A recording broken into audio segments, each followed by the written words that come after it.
No, I mean like Los Angeles. no, different farms.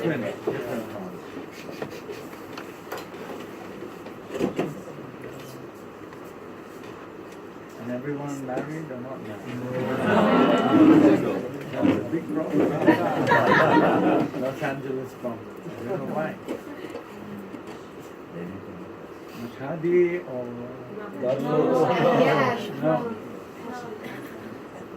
So that's less of a problem.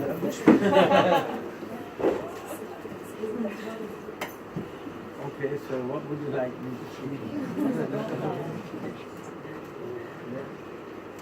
So the purpose of the trip, just to get a little bit of an idea.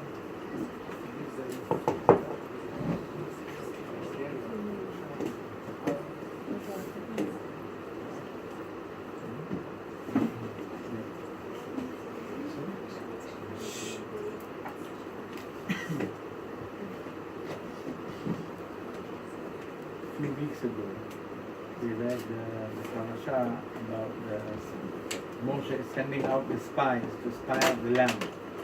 Yes? So it says that he chose 10, in fact a total of 12, but he chose people who were very, very righteous, on a very high spiritual level, and sent them out to spy out the land of Israel. Really, God was not so agreeable with this because he expected them to trust him. He told them, I'm going to bring you into the best land, beautiful land of milk and honey, and I will fight your battles, I will take care of you. But they were lacking in full trust in Hashem. So they wanted to say, we want to spy out the land, we want to check it out, to make sure. So Moshe made sure to choose these spies who were all very righteous on a very high level and said, go, spy out the land. And then they came back with a story. They told Moshe, look, yeah, it's a nice land, no doubt, but you should know there are giants there, the cities are very fortified, they're very powerful people, it's not so easy, I don't know how we're going to conquer this land, in no way. And look at the fruit, they brought fruit, they're giant, everything there is gigantic, it's not going to be such an easy job. And this caused a whole mutiny, a whole rebellion, that the Jewish people started complaining. Moshe took us out of Egypt, we had it good, we were slaves, but we had, we had good food and everything was nice. So all of a sudden now you brought us here to kill us, to destroy us. This was a great sin, because we're meant to trust in God. In the sense that do this, we do it. We see today, Am Yisrael exists on miracles. Our whole existence is miraculous. It doesn't make sense. The very fact that we can have in the world so many people from the Iranian community is a miracle. Many parts of those places in Iran, they had to keep Judaism, practice it in secret on the threat of death. And even so, we see that they remain, so many remain Jewish. They didn't give up their religion. Here in Israel, we see that we live an existence of miracles. It's not normal. One of the Arabs said, if all of us just line up and surround Israel and spit at it, there'll be a flood. Everyone will be, the whole country will be, underwater. Over the last 20 years, the enemies here shot at us, maybe we could say maybe, I don't know, say 20,000 missiles.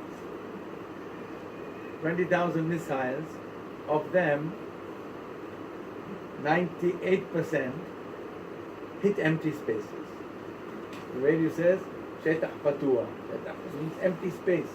Now you flew over to Israel. You saw there are no empty spaces.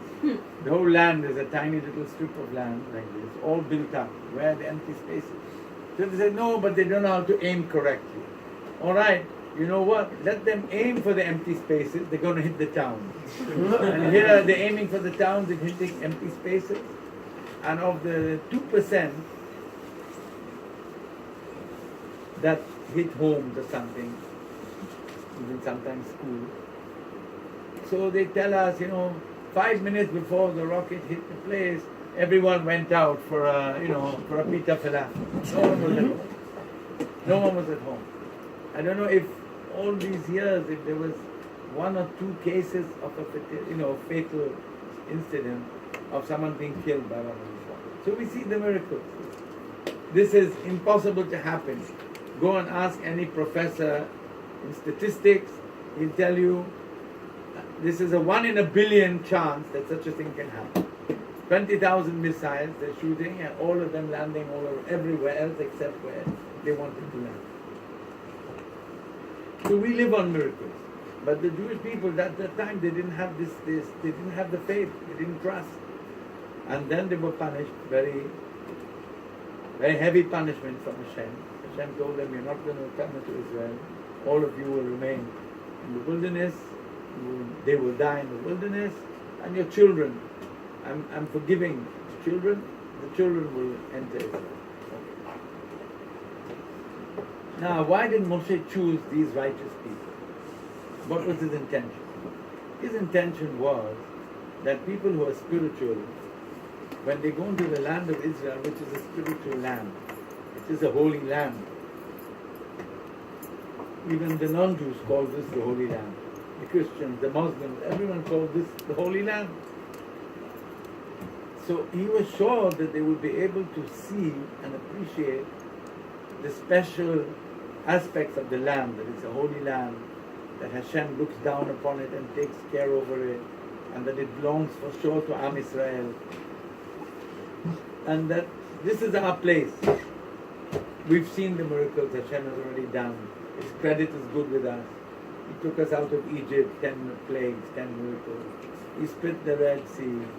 He took us in the wilderness, no food, no water. He gave us bread falling down from the heaven and water from a rolling stone, following them in the desert, opening and giving water. And so on and so forth. Miracles, miracles. So we should have trusted in him. Say, you know what? Maybe there are big fighters and tall walls and fortified cities. Hashem is with us, we'll do it. And Caleb did say, don't listen to them. We can do it. We will overcome them. But they didn't trust, but that's what happened. So this was Moshe's plan, that they would, being spiritual people, they'd be able to feel the spirituality of Eretz Israel, the Holy Land, and then once they realize this is the Holy Land, it's for us, we go for it. It's meant for us. It's predestined for us. But everything backfired. Okay, so now you all came to spy out the land. Yes, you come to Israel, you're visiting, seeing. So you have to know what you're looking for. You're coming from a town famous for its liberal, what can I say? So you're not going to come and look in Jerusalem, the holy city, for the pubs or the discotheques or the negative things that are also here, unfortunately. You can't say we're clean of all of this. No. But you've come here to see the good. You've come here to see the spiritual. And if you open your eyes and look carefully, you'll see good things that you'll never see anywhere in the world. You can go to Paris, you can go to Honolulu, you can go wherever you want. You won't see these holy sites. There's nothing else in the world like the Kotel Ma'arabi. Nothing. What's it? A few old stones.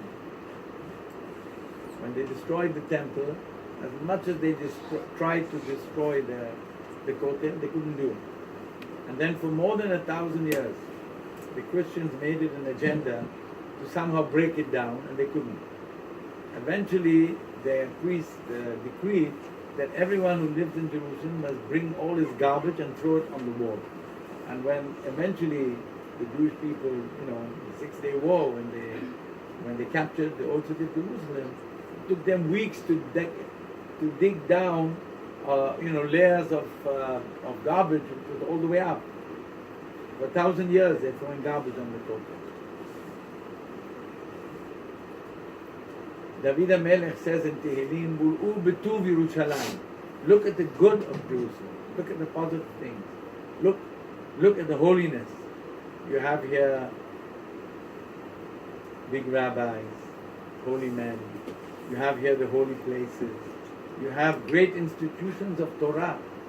You can dream about it in Los Angeles, what we have here. Great yeshivot of hundreds and hundreds of students learning, devoted to the study of Torah day and night. Seminars for girls. I myself have a seminar for girls called Benot Elisheva. 1,800 girls. And now we're building a new building for 2,500 girls. The most sought after girls' school in Yerushalayim. So we're one of many. There are many others. So I'm saying there's a lot going on. The spirituality in Yerushalayim is on a high level. True that when you walk around the streets, maybe you don't see too much of this. But it's because the more religious people don't roam around the streets. They're involved with whatever they're doing. But there's a lot of goodness, a lot of holiness in the holy city and in Israel. And things are improving. Of course, we're living in a generation where it's not very easy to link up to a spiritual life. The outside world is so open and so crazy, and everything is so high tech, and everything is available. Like in the old days, we read about this wicked person, Bil'am Rasha, who wanted to curse the Jewish people and he couldn't. His curses were just not landing on them. So he decided the only way the curses are going to work if we can cause them to sin. So he made a super plan. He knows that Jews are always looking for bargains. You heard of that? You know that? They want the cheaper price, the bargain, they want it. So he made a whole, like a fairground, like a Las Vegas. He made a Las Vegas just outside the perimeter of the Jewish encampment. Lights and music and merry-go-rounds and whatever. And cheap, great prices. Bargains. Many bargains available. He was hoping that people would get attracted and come to see what's going on, see if they can fix something up. And there were many hundreds, maybe even thousands, who went there. And then he made it like outside the shops there was an old lady negotiating, we'll give it to you cheaper. Then she says, but the real bargains are inside. So she pulls them in, and inside there's very attractive girls, and they cause them to sin. All the way till idol worship. So I'm just saying a story. In those days, for someone to do something wrong, he had to leave his home and leave his neighborhood and go out to this Las Vegas place and be sucked into whatever. Today there's no need. You have your smartphone in your pocket. It's all there. Whatever you don't want, whatever you want, all the worst things in the world are available up front. And wherever they are, for young people, for old people, the world is in a nutshell. And the evil is attacking us on all fronts. There's no place when a person can just sit back and focus and think, where am I going? Why am I here? What am I? What does Hashem want from me? Think of positive things. How can I improve? How can I be a better person? But they made us into, crazy people with all these pervert things happening. Just by the way, if you look around, you'll see that the world is not normal anymore. Nothing is normal. Everything is abnormal. Why? Because the normal way of living is not attractive anymore. That they finished with when 20 years ago. Now they're all looking for all sorts of crazy things and what's the word? I said it before. Pervert behaviors which seem to be attractive because it's new. You have to have something new. Everything has to be upside down. Anything normal is not attractive anymore. People are sick in the mind. So for us as Jewish people to be able to disconnect from the outside world and reconnect to our Jewish world, which is so rich in spirituality. After all, eventually people die. When they die, the body is taken and put in the ground, and there are many worms there. They like fresh meat. They gobble a person up. If that was our essence, if that's what we're living for the body, it's not a very attractive end for a person when his ultimate purpose in life was to be beautiful and handsome and healthy and good looking with the best quality suits, with the labels of course.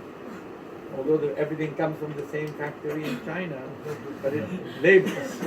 You pay 10 times more, it has a label. So all people are running around like that and not thinking about their soul. Inside of this body you have a Jewish soul, you have a holy soul. Your soul wants to link you up to God.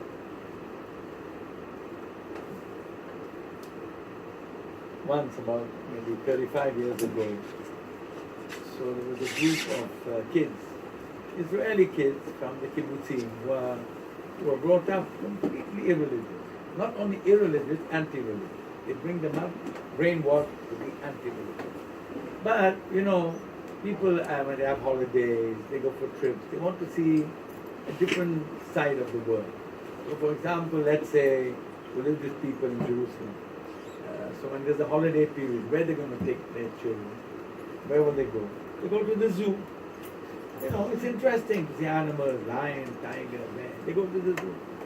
But these secular Jews from the kibbutzim, when they have a holiday period, so they have to take them somewhere interesting. The zoo they have at home, they live like animals. So where do they bring them? They bring them to this neighborhood. Why? To see religious people. For them it's like a zoo. What's this? What are these people? So once I was standing outside this building and a group of young boys and girls came around with their guide, with their guide. He's taking them around. And they saw me standing, so the guide asked me, Rabbi, maybe you would agree to answer some questions the kids have. I said, yeah, if I can.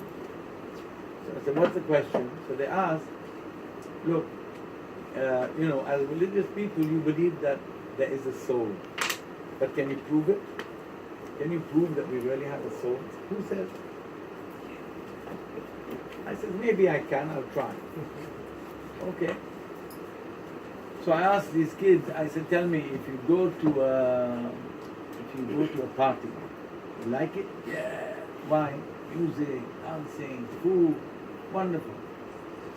Okay, now the party is over, you've come home, you're in your room, on your own. How do you feel? Feel good? No. Why? What do you feel? I feel empty. Feel empty. Okay, but let's say you're going to imagine in your mind all the good time you had, the beautiful music and the dancing and the food. It'll make you feel better? He says no. If I'm there again, I'll be happy. But now on my own, I feel empty. Okay, so I said, that's good. Now tell me, have you ever done a good deed? Yeah, of course, a good deed. For example, give me an example. Look, I saw an old lady, she did her shopping, she was carrying heavy bags and she's struggling, she can't even carry them. So I ran to help her, I took baskets, I took everything, I carried them home for her. That's nice. So that's a good deed. And after you did it, you got home, again you're in your room, how do you feel? I said, I feel good. I felt warm inside. I felt good. And if you think about it, yeah, I feel good. Even a year later, I'll feel good. I said, now I'll explain it to you. Anything physical is only temporary because it's connected to the body, and the body is temporary. It's not forever. When you do something spiritual, it's for eternity. Something spiritual is not just there for the moment. It's not for the moment. It becomes part of your soul, and just like your soul lives forever, even after the body is decomposed, the soul lives forever. So that good deed you did is part of you. So it will always bring you a good feeling. So they accepted it, that I proved to them that we have a soul. There must be something beyond the, just the physical body. There must be. So, Umotara Adam in a behema ain, the Pasuk says. Is a human being no more than an animal? Like you have different types of animals, you have lions, bears, hippopotamus, this and that. And you have a human being. No. Because we have a holy soul. We are different. We are different. It makes us different. It makes of us bigger demands. Hashem expects us to use spirituality to come close to Him, to develop our spirituality. Anything that's neglected will die. If someone will bring you a beautiful plant, exotic plant in a beautiful pot, and you put it on your table in your dining room, and you'll see it will wither and die. But if you take care of it, you weed it, and you give it water, you water it, and you put it in the sun, it will grow, it will blossom. All of you have to get married soon. Shalom Bayit. Everyone wants a happy marriage. Amen. If you just, if marriage is only going to be something physical, it withers. It's not going to be a real happy marriage. A happy marriage is unity of the souls. When I ever bless a young man or a lady to be able to get married, I say you should find your true soulmate. It's not just, she's good looking, he's handsome. It's not that. Is this your soulmate? Are you going to link yourself spiritually and build a Jewish home for eternity? To bring children into the world. That's the whole thing. It's way beyond just the physical aspect. You all see the truth, in Los Angeles. Most of these film stars, where do they end up? They take an overdose of drugs and die. They have nothing to live for. Because they've had it all, done it all, nothing interests them. They're not happy people, there's no happiness. Happiness in the simple things. And when we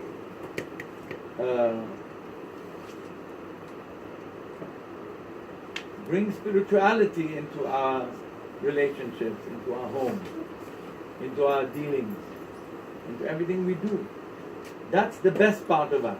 If we're only going to think about the body, we're neglecting our soul. Some people, for example, you wear tefillin, yeah, and tzitzit, yeah, can I see them? Wow, his tzitzit is black. He got it on his bar mitzvah, and he never sent it to the cleaners, maybe torn. His tefillin, forget about it, instead of being black, it's white. Lost its color. So that's how the mitzvah should be. It's the most beautiful thing. You must do things in a beautiful way. Respect the Torah, respect spirituality.